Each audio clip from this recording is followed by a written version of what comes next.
Team, welcome to another episode of Ask Top, sponsored by MentorMilitary.com. Today we're going to talk about the Army Green Service Uniform. We have Sergeant Major Sanders from Army G1 Policy, Uniform Policy Branch, and he's going to walk us through this AGSU. How you doing, Sergeant Major? Doing good, Mark. How you doing today? Great. Tell us a little bit about yourself. Well, first of all, Brian Sanders. I was born in Augusta, Georgia, Fort Gordon, Augusta, Georgia. Raised in Tampa, Florida. Been in the Army 22 years, dual military, also married to a Sergeant Major, AG Sergeant Major. I spent majority of my 22 years in the Special Operations, Special Mission Unit community. Just recently got back from a tour to Afghanistan last year as a J1 Sergeant Major for the Special Operations Joint Task Force.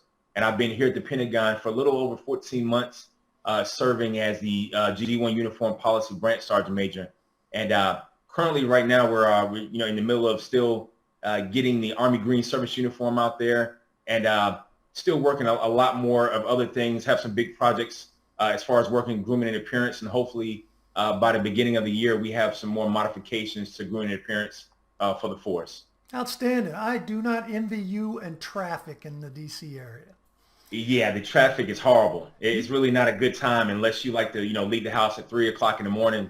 I live in the Maryland area, right outside of Fort Meade, and I was catching the train before COVID, but now with COVID, I try to, reduce the exposure. So whenever I do go into work, I'm driving. So there's never really a good time. Now, you're right, man. You don't measure distance up there by time. You measure it by traffic. Exactly. Absolutely right. Everybody always asks, how far are you? I'm like, it's about 25 miles, but then they're like, how long does it take? I'm like, it depends. It depends is the standard answer. Like, no matter who you talk to, no matter what part of the National Capital Region, that is always a standard question. Standard answer is, it depends, It took me an hour and a half to go 2 miles one day. Yeah, I believe it. That just happened to me about a month ago. And I'm like, man, it's COVID. Like, we're in the height of COVID at this point, and like, why are all these people in the street? But it is what it is. It's a major corridor in this area, and I didn't really realize it until I got here. Everybody passes through this area, I enjoyed my time up there when I was with HRC, and then we left there and I went to Diomi and then to the Sergeant Major's Academy. So, but the time up there was a good time. Yeah, it's different. It's always different. It's not Groundhog's Day. It's always something new, So I can relate to exactly what you're saying. It's been unique, very unique. Not a lot of people can flourish in this area. It just depends on where you come from and how you have your view and your perspective of everything. I think that matters here. Yeah, it takes a lot to transition from standard Army to going to big Army. Yes. And being responsible for policy, procedure, learning how those areas operate, because it's different than what you're doing on the ground. Exactly. Definitely different. And that's really a big thing. What probably keeps me successful in the job is I'm constantly asking questions. I think that's where, humility and modesty comes in, no matter if you're a sergeant major or, a lieutenant colonel or a 06, a full-bird colonel. In the Pentagon, you have to be humble and find out what the force is thinking, because the Pentagon will have you a little blinded a little bit because you're confined to those walls. But the voice of the force is what really matters when we make decisions for policy. The funniest thing I ever saw in D.C., I was in a meeting at the Pentagon. The 4-star walks in and he goes, "Where's the coffee?" Everybody looks around and he goes, "Bob, get the coffee." When Bob jumped up, Bob was a 1-star. And I was like, did I just see a 1-star run for coffee? Wow. Yeah. I mean, could you imagine being on the ground and a 1-star ran for coffee? But in the Pentagon. I wouldn't.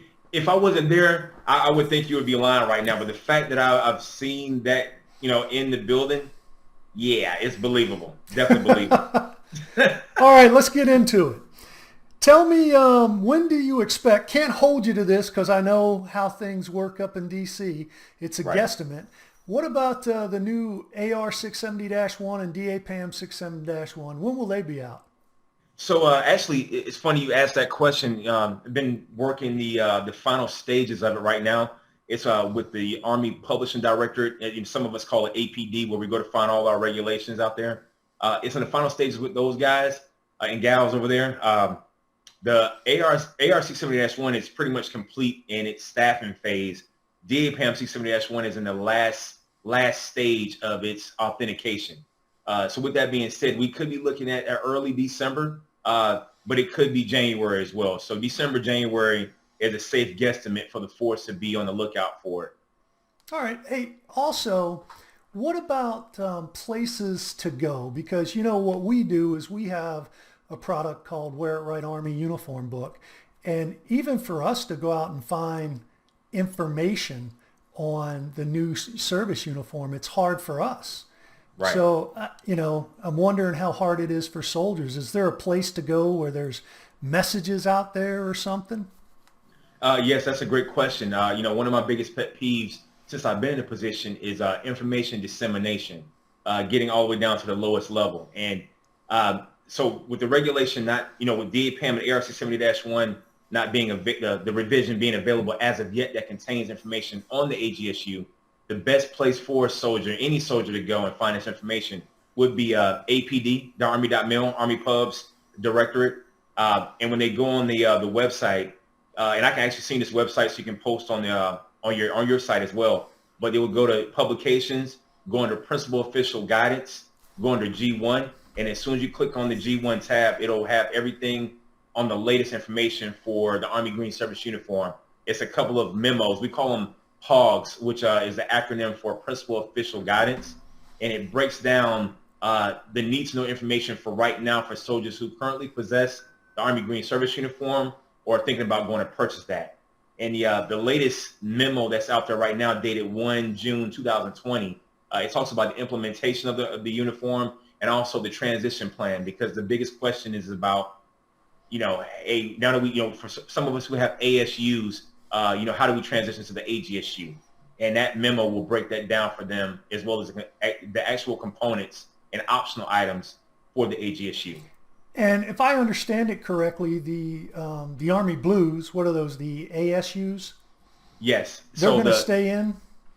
Yes. So I can actually give you this information now too, so to help the viewers out before they go looking for the memo. The Army Service Uniform will still be authorized to wear up until 30 September 2027.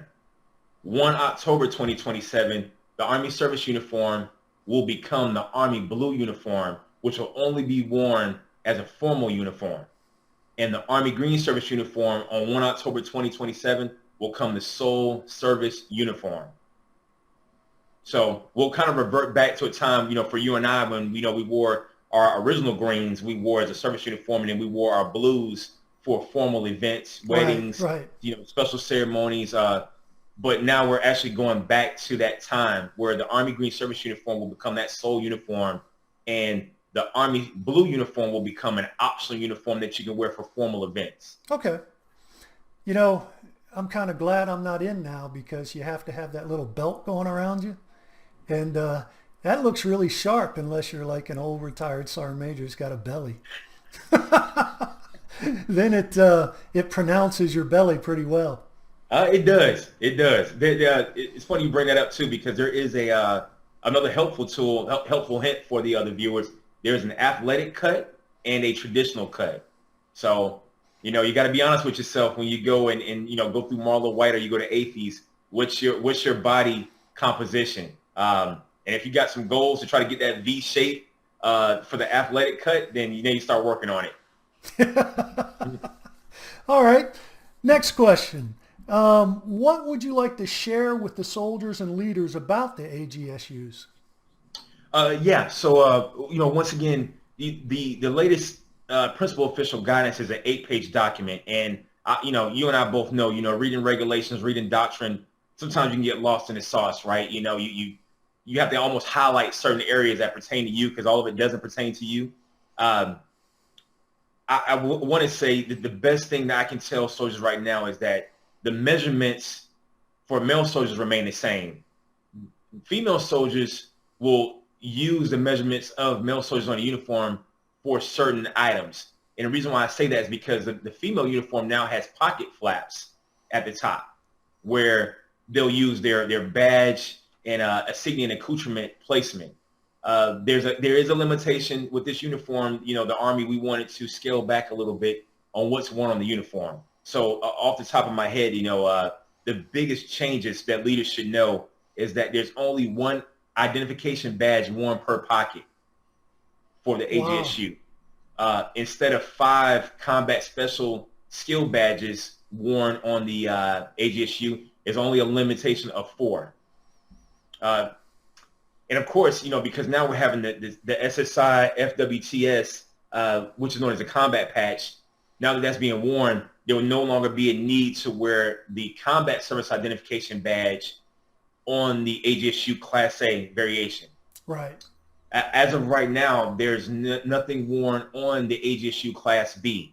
But shortly after we release the DAPAM and AR-670-1, we will be releasing the optional authorization for soldiers in hotter climates, or soldiers who want to have the option to wear a minimal amount of insignia and accoutrements on the Class B shirt. Will be publishing that guidance shortly after.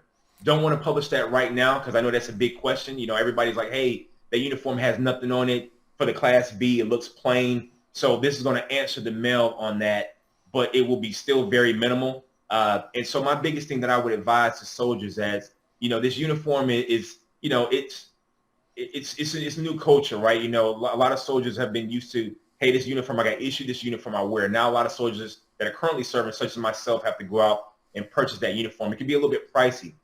So I wouldn't, and even though the clothing allowance is going to handle that, I wouldn't advise for, an E3, E4 that's currently serving to go out and just go buy all the uniform items right now.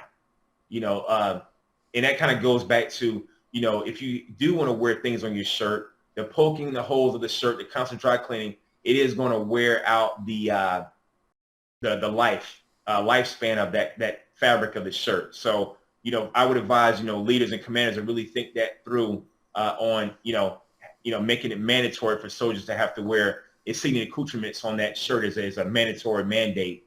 But, I have some guidance that will come out soon, and I'll be stating the same information to help equip leaders and soldiers on how they should go about the wear of the Class B uniform, optional insignia wear.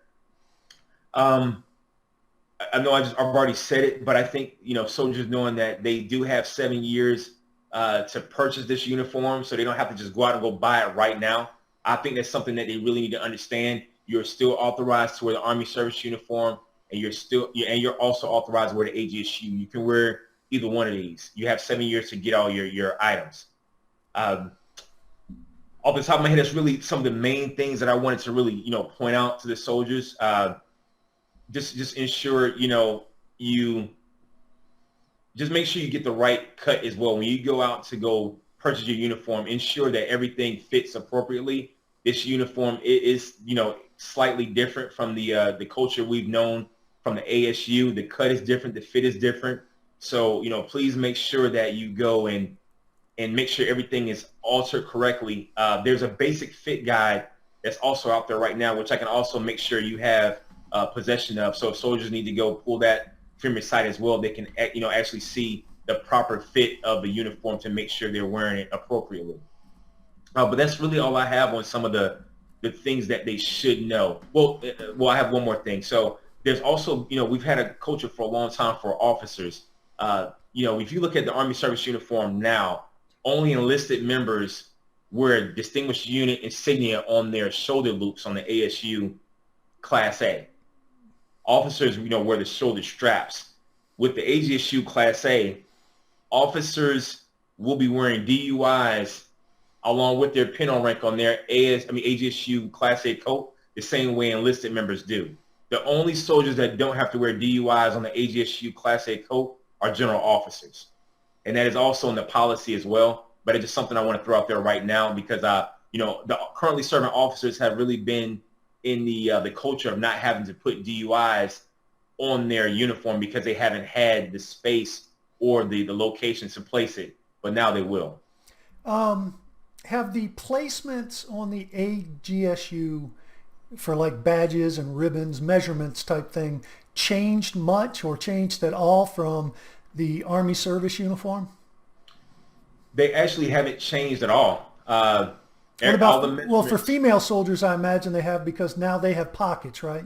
Yes, yes. So absolutely right. So for female soldiers, they will mirror what the measurements are for male soldiers. Okay. Okay. The only thing that's going to be a little different for female soldiers is the ID badge placement. Which for male soldiers, we'll put that on the pockets in the upper chest area. But for female soldiers, body composition is a little different. The body composition, the size of the female will also change the fabric size of the coat, which means ID badge placement may be slightly different. So that is definitely a major thing for the female soldiers, but they currently are undergoing that now with Army service uniform. So it really won't be much of a big difference for them, but that is a big difference for female soldiers. They will mirror the male dimensions and measurements for all their badges above the pocket flap. Okay.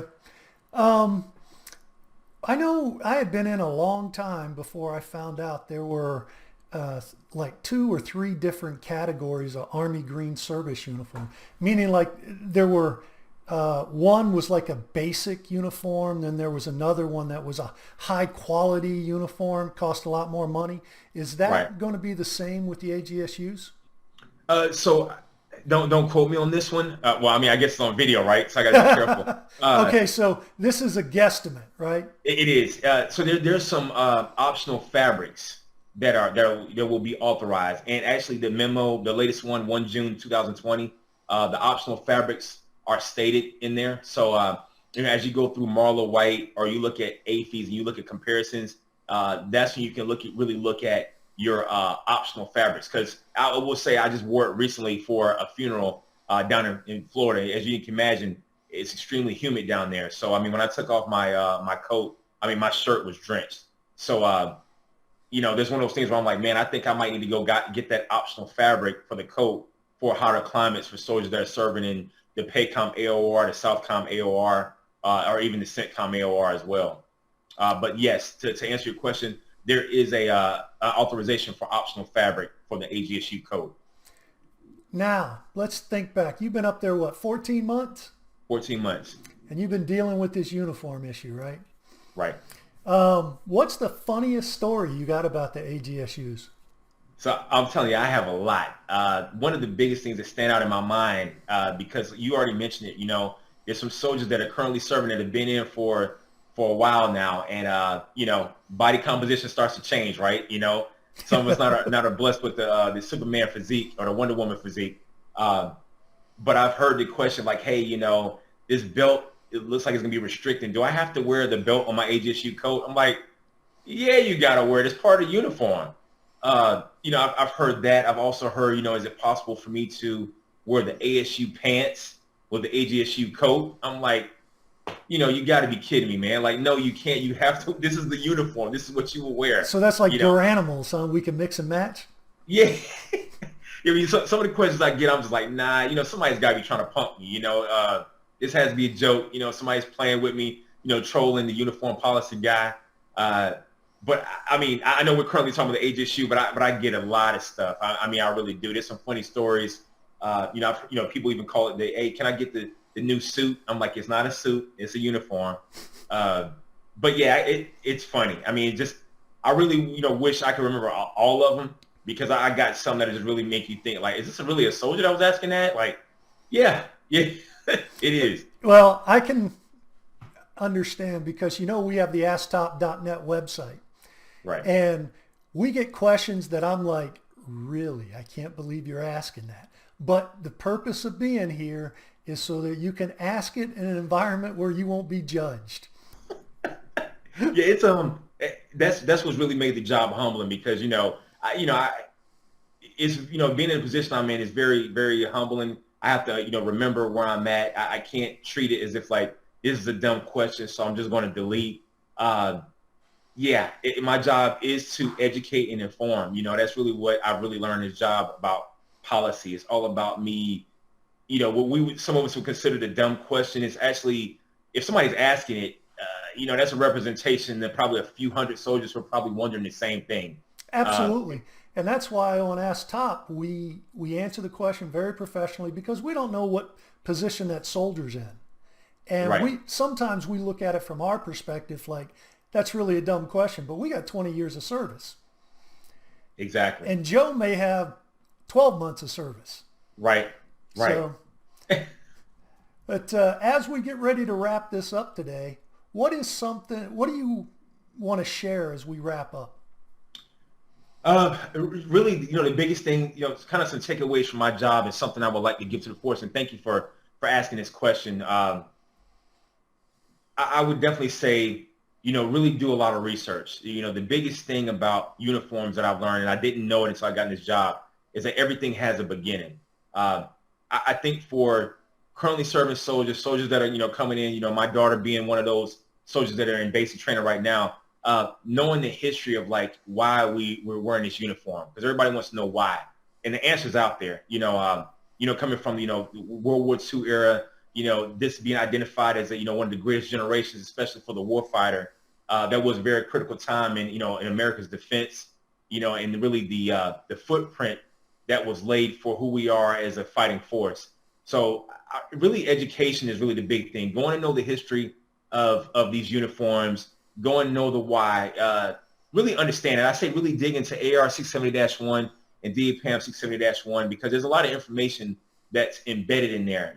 A lot of soldiers really hit the easy button and like to, contact the Pentagon immediately to ask that question when really a lot of those answers are right there in front of your face. And I wouldn't just say do this for AR 670-1 and DPAM. I really say do this for all policy. Really, if you're going to be in the Army, you're going to embrace this as a soldier. You really need to know the policy that governs what you wear, how you wear it, when to wear it. Really be informed. Education is power. Knowledge is power. Being a confident soldier is knowing information. So the information is out there. My biggest thing to the force is really educate yourself. Do the best you can, and don't just hold that information. Share that information. Because that's really my aim is everything that I learn, I'm constantly disseminating. Once I meet you and I get your email address, I'm constantly sending information. So I would inform a lot of soldiers. When you hear information from me, when you find information from me or my office, take that information and send it. The biggest problem we have is information doesn't get disseminated the way it's supposed to. So that's really my biggest takeaway and my biggest advice to the forces. Each one teach one, keep spreading the information. If it's in doctrine and it came from the Army, then that means that information is solid. And if it isn't solid, please contact me. Well, it's funny you say that. I was an E5 and a young E6 called me in the orderly room one day. This was before the internet. And he said, "Hey, you plan on staying in the Army?" I was like, "Yeah." So I don't know if you're too young to remember, but we used to have all those manuals in the orderly room on bookshelves, and they would line 3 walls. Right. And he said, "Well, then I suggest you get to know everything they can and can't do to you." What he was telling me was read the regulations and the FMs. So I took one home and put it in my bathroom, and I read them cover to cover until I read the entire library. Wow. And I can tell you that really helped me a lot. It got to the point where I was a junior soldier and the first sergeant would call me into a meeting with senior guys. Go get Garrett. Let's see what he says about that. And, but you're right. Education is important, whether it's the uniform or any other policy we have, because if you have that kind of knowledge, you're going to be helping, well, you should be helping people. Spread that knowledge and share it to make better people and better soldiers. Exactly. So what I'm going to do is I'm going to put a link below to APD when you send it to me, and a link to the basic fit guide too. So if you'll send me those, it'll be in the description below. And is there anything else you want to do as we wrap up? Man, no, I just really just want to tell the force, keep fighting, keep your head up. I know there's some challenging times, but we'll get through it. We got to take care of each other. We got to take care of our nation, take care of our families, and just stay focused, stay positive, and just know your purpose. Don't shy away from your purpose. Accept the challenge. Keep pushing forward. Keep fighting. Don't ever stop. Don't ever quit. Well, Sergeant Major, I can't thank you enough for being part of the show today. And ladies and gentlemen, if you like what you're hearing, please hit the subscribe button and follow us on Mentor Military on Facebook and Ask Top on Facebook. And until next time, stay safe and stay healthy. Right, Jan.